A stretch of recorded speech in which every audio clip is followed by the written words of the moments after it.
In the last decade alone, it seems that first-person shooters have increasingly prioritized multiplayer experiences over crafting a well-written story-based campaign. AAA developers especially seem to focus more on this multiplayer content and monetization around loot boxes, leaving us with mediocre campaigns or sometimes none at all. Amidst a sea of forgettable releases, only a handful of these games have stood out among the rest, and one of those games would be Titanfall 2, as it's widely regarded as one of the most satisfying FPS narratives featuring incredible level design that has redefined our enjoyment of shooters in the last decade. With its blend of parkour, mobility, and mech suit upgrades, it's a game that helped others move away from realism, immersing players in a more sci-fi world of futuristic cybernetics. It's a game that truly set a high bar for the genre, and one that has helped shape many other series since. Now, you might be wondering, why are we revisiting such a game when there are plenty of newer titles to explore? Well, the reason is that I have a strong appreciation for classic and older games, because it's very clear that a lot of passion and hard work went into creating them, be that through the full body animation, emotions, expressions, character bonding, and features that are constantly missing in most games released today. Despite being hindered by EA and its imperfections, this was a game that still managed to exceed expectations and touch the hearts of many. When it comes to the issues showcased in this game, there was really only one of two significant problems. First, it was far too short. Unfortunately, it doesn't seem like we will ever get a sequel. Not that I think that this game needs one. It's just disheartening because it's called Titanfall 2 for a reason, because it implies that there was a Titanfall 1. However, due to the severe security risks associated with the original being online only, it was delisted and removed from all store pages back in 2021, which means that you can no longer play it, and even if you do still have it, the servers are offline, and Steam refused to offer refunds when the game was taken down, which also fueled a lot of outrage towards EA and of course the Steam platform. This situation only intensifies the desire for more gameplay since Titanfall 2 lasted only around 4 hours of cinematic mechanized action, which many believe, and are rightfully so to say, it wasn't enough, and that it ends way too abruptly. I feel fortunate that this game even existed, as it was released 2.5 years after the first, and it was even remotely this impressive, all things considered, since we're talking about publishers like EA. The only other issue I ever encountered was getting stuck in the stairs on the dimensional shifting level, arguably the best level. Additionally, no matter the difficulty, enemies would always have terrible aim, similar to stormtroopers. However, since this primarily is a story-driven game, these issues aren't that critical, as the whole point of it was the narration and bonding between BT-7274 and Jack Cooper.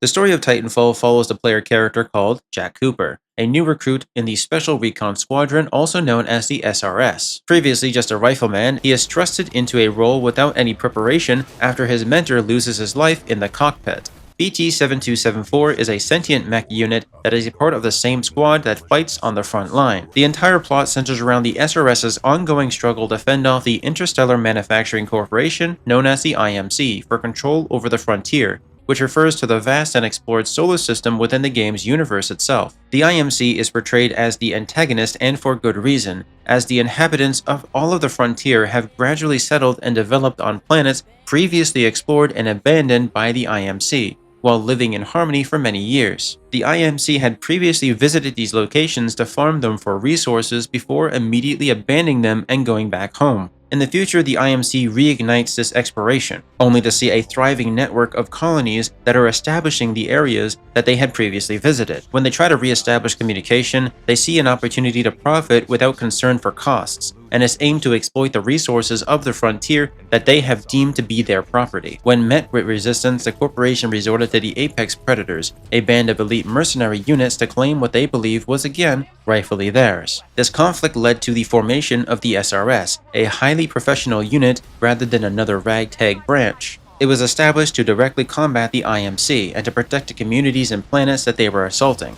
Here we see the final collective efforts of this unit as they try to put an end to the IMC, who is now planning to use a mega weapon to annihilate the entire planet that houses the SRS's main militia, all with the use of the power known to them as the Arc. Cinematically, it shines bright for a game that only offers 4 hours of campaign, with multiplayer as an additional feature on the side if you do fancy a crack at it. I would like to point out that for a game that was again designed back in 2016, it has a remarkable way of not aging at all. It still retains that distinctive feel of games like Modern Warfare, which hold a special place for many of us. Additionally, the visual cinematics and fully animated characters are genuinely impressive because they don't just stand around bugging out and T-posing or wearing their masks to hide the mouth movements to cut corners. The attention to detail here is commendable, and I love so much that older titles demonstrate these efforts commonly. Take a game like Time Splitters. It's way older than so many other titles, yet it still conveys so much emotion and expression that holds up today in its playful, cartoony tone. I pressed it already. Yeah, right.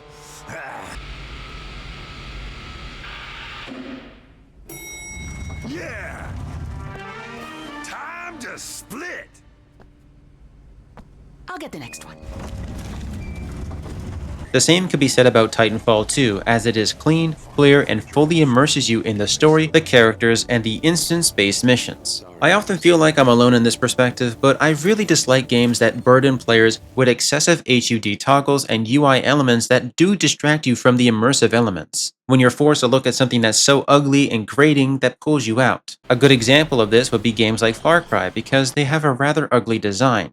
Titanfall 2 does a fantastic job of keeping the UI free of clutter, allowing players to focus on the world around them. It doesn't matter if you're wearing a helmet or fully suited up. The functionalities here seamlessly blend and merge into the background without removing any of the features from the screen. When considering the mech suits and their operation, I can't say that there's a lot of realism involved, as I've always loved the idea of using a combination of hip joints to pivot the body slowly and accurately with each step, similar to a tank. However, since this is a fast-paced parkour-like adventure, I can overlook the lack of realism in favor of it being all about the fun. Many first-person shooters always attempt to engage you with character development, only to strip that away in the end under the guise of themes of friendship or brotherhood. So at this point, that kind of a twist in the ending has become quite predictable. However, even if you know what is going to be coming up, a game like this can still engage you within that character development if the voice actors convey genuine emotions from each character, and of course if the writing is that good, because it helps to create a strong connection.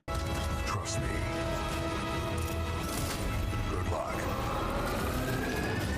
This is because it doesn't matter how the game ends, it will hit just as hard because the player in question has become fully invested by that time. What can be said about the gameplay isn't a whole lot, since while there are a lot of different mech suit styles based on which weapon you currently have unlocked and equipped it's still heavily linear, offering solid level design and gameplay you're more than familiar with, as you parkour across walls, platforming, taking down enemies in any manner of fashion. My personal favorite would have to be hostile fist spotted, hostile fist spotted, hostile fist spotted.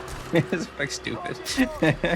And having a lot of fun with just messing around with the functions. It's something that managed to be satisfying. I can't say much about the multiplayer features because honestly, I don't really much care for that, as I tend to be more on the solo side of things, keeping out of the competitive scene. So if you've never played or heard of Titanfall 2, I would highly recommend giving it a try. While some people may exaggerate its greatness, it truly was a phenomenal game for its time, given the fact that it was again published behind the branding of EA, which in and of itself is a miracle that it even came out at all, not to mention as good as it was. If you're interested in mechs and high mobility action and have $1 or $2 to spare, there's really no reason to pass it up, because when it's on sale for 90% off, that's a great deal.